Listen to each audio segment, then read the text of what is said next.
People ask me about the Macintyre documentary. What was the Donald Macintyre like? He was an absolute gentleman. He come to see me. There was a lad called Darren Stewart. I think it was Stewart. Darren Stewart. I think it's not. Was it Darren? Darren the Stewart. That was his name. Yeah. He contacted me because he went out with the girl. She worked for the BBC. And she was she did what do you call it? I can't think of the name. She did EastEnders. She was one of the managers on that, and you know just keep changing. But she did that for a while, called the Karen. And then she came up, and it was like a weekend. She was a producer and did all the camera work and all that, and she come with him because it was his project. So anyway, she came up. And anyway, she came to my house, and she was proper posh, lives with big top of the range cars and all that, and they got a hotel in Yarm. So I followed them through. Anyway, you could tell she was the boss. She was arguing, you could tell they'd been arguing. So anyway, they come to the house. So she's telling me, I was saying, well, we went down to see my mate Jeff, who has a cafe in Yarm. We walked down there, we were getting video down there off the BBC. So the video me, just them two, not the BBC itself, just they work for them.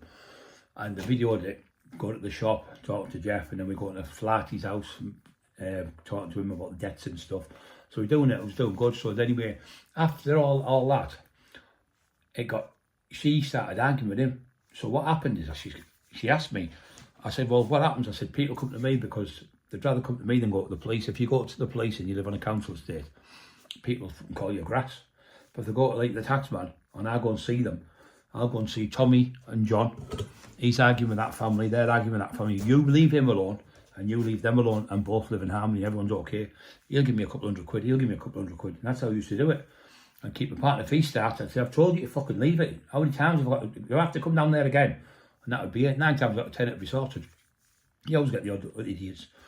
So I used to do it. I was telling her, I said, well, why wouldn't I just phone the police? I've just told you, if you phone the police, then everyone in the council estate, say there's 100 people on the council estate, and you've got a feud with that family and that family. There might be 50 in that family. That 50 people believe that family and 50 believe that family. But if you go to the police and get the police involved, then the council estate will turn against you. You call the snitch, you got your name on the wall to every. So then you get your windows put through them. It costs more money. So they'd rather come to me because I can sort it out. Nobody's going to start calling trouble, and I've been. But I was fucking massive in the day, as you know. I was winning back this. So anyway, I'd sorted it out anyway, the trouble. I was telling her about it, and she was going, well, I can't understand it because I just get the police. Yeah, but where are you from? She was on the Thames on the fucking river, you know, £5 million fucking house or something she lived in. So didn't have a clue. So she taught me again, and she's like contradicted me in a way, saying, oh, well, I said, well, there's some places where you can't go. I said, like places like South Bank, Grangetown was rough, really rough. I said, it's like Belfast in the South Bank area in Grangetown, parts like that are really rough.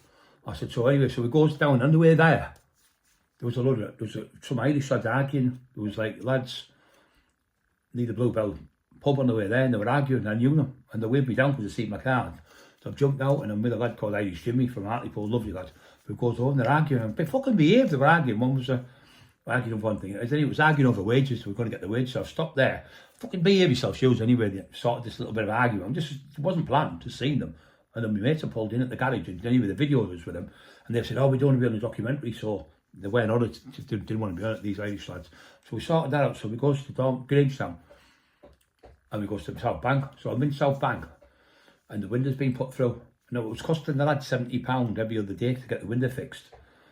And I got it fixed, and I went, I think it's on the documentary, you see it. So I goes and get it, I think it was £50 or £70 every time he was getting it fixed. So I went and seen the people who were doing it. I knocked on the door and I said, look, fucking stop putting that window through there. I'll have a problem with you. Stopped straight away. So he's paid, I think he'd be £200 for it. Same thing. It's used to charge him £200. But he's talking like back then, 2004, I think it was. So I've done the job. She went, well, I just phoned the police. So it's in a rough area. Next minute, fucking rockets are coming towards us. Fireworks. And the police have pulled up and they're firing fucking rockets at the police in South Bank. And she's going, oh, she started shitting herself then. I said, now you see what I mean. Oh, it's like being in Belfast, you're right. She said, oh, can we go back? Do you want to go back to mine? So she shit herself because it was a rough area. I said, no, the night time's even worse when it's dark. Nobody fucking dare come out. I said, so it's rough area. But the people at South Bank are great people because you know them. But you go in there, people from different areas kicking off and things, they're going to come out and have a go with you. So all the young kids are only like 12, 34, they're firing fucking rockets at them. I said, see now, it's not, you're not on the Thames now, are you? Anyway, come back anyway, she was being a bit cheeky. So anyway, I didn't realise, so on the way back, I said, she's getting on my fucking nerves there. Forgot about the microphone on me fucking top, didn't I said, she fucking tell her where's the fuck, you can tell her where's the trousers there for me. Fucking hair going on like a lunatic. What a fucking narcissistic fucking woman. And she was, and even he split up with her and finished her in the end. The lad who went out with the dad, he said, oh, you're right about her, absolute fucking lunatic. He said, you was clever, you was sussed on straight away. As soon as I come up, you knew we'd been arguing. I could tell by her body language and everything, so she didn't like me. I didn't particularly like her, but she heard everything I fucking said in the car, about her. So I said, oh, well, she was calling me anyway, so tit for tat. But yeah, I was going to do it with the BBC. She pulled the plug on it in the end. But I was glad because I did it with Donald Macintyre instead. Donald, we did that, the Macintyre documentary. So Darren come with Donald because he'd fell out with her. He'd finished with her and she came up about a year later it was. So they came up, interviewed me and everything. I met them at Downton train station. My brother took me and we sat in there and we had something to eat. David Malone, that it was called, who was the cameraman. And the other one was, I think, what's he called? I can't remember his name now. He was a cameraman from Australia. They brought him over, a top cameraman. And then there was another, there was the sound man, the light man, there was real, like railway things where you put the cameras on and it was fucking all top of the range. It took 3 months to film and all these daft little ones that I've done with other people, fucking 2 hours or something. Can't do a documentary in that time, not a proper one. So it takes 3 months to film. You need 22 hours of footage to make a 1 hour documentary. What's the BBC using? Channel 4 and Channel 5 and all them. So we did the documentary and Donald come through my front door and I was sat on there. Bob Raw was here, my mate from Peter Lee, great lad, great friend of mine. He come in, he went, look at the size, he grabbed my arms and I'm talking, look at you, and blah, blah, blah, and having a laugh, and I was sat on there, and he brought his wife, Amira, they called her. And he said, he says, the only one I brought because your manners are impeccable, and the way you talk to people, I wouldn't bring my wife. He said, most of the other ones I've been with, I wouldn't have my wife in that company, because I didn't swear in front of her and things like that. I was very polite to them, and then very polite to the staff who helped us. I was very thankful. And they really got on with us, and Donald still talks to us to this day, still texts me and stuff. So we did the documentary, but when you do a documentary, it takes like 3 to 6 months to sometimes edit it. So it takes longer to edit than it does to make. So we go places and do the video and things like that, and very good laugh. And we went abroad and everything, really good laugh with Donald. He was good, and like I say, he's still a friend now. But when you're working with these people, I always leave the impression on them that they were nice, but couldn't do it with her because she was horrible, his missus, and even he said, Donald and that, you can't work with some people, you just can't work with them, but got on with them really good, did the documentary, and it's been seen by over 4.5 million people. So yeah, just a little update, because people were asking me what was he like.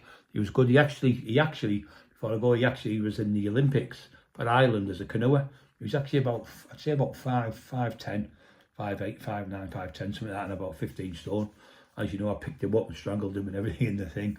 He loved it. He absolutely loved it. He said it was the best one out of all the ones he'd done. He said the Taxman was the best one we'd done. And out of all the views, the Taxman, he just had big bright eyes.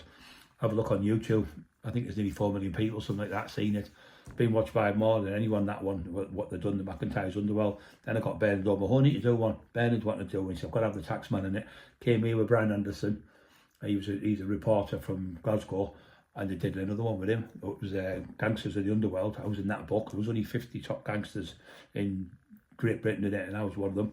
I'm next to Tyson Fury in it. He's in one page and I'm on the other page, and I'm stood like my hands in the air, and I was massive. Bob Raw again was with us for that. We went filming that day with Bernard and his missus. I took pictures of it and everything all over. So that was another one I did. So there's loads of documentaries I've done.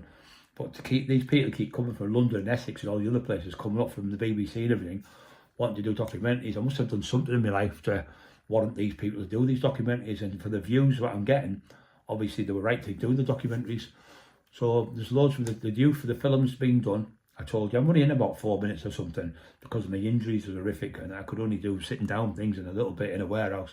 But I would have been in about 15-20 minutes if I could do what was more mobile. But I was just grateful just to be in a proper movie.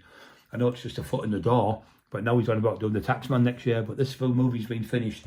The trailer, sorry, will be coming out. You'll see them on or whatever YouTube. I'm going to be putting them on my channel as well, so the footage will be on there. Being done, the documentary, sorry, the movie, and it's out in January sometime, so we're going to be going to the premiere of that, me and Emma and a few people, so it'll be fun watching that. So I hope you don't forget to push the like buttons. I hope everyone's safe. God bless you all.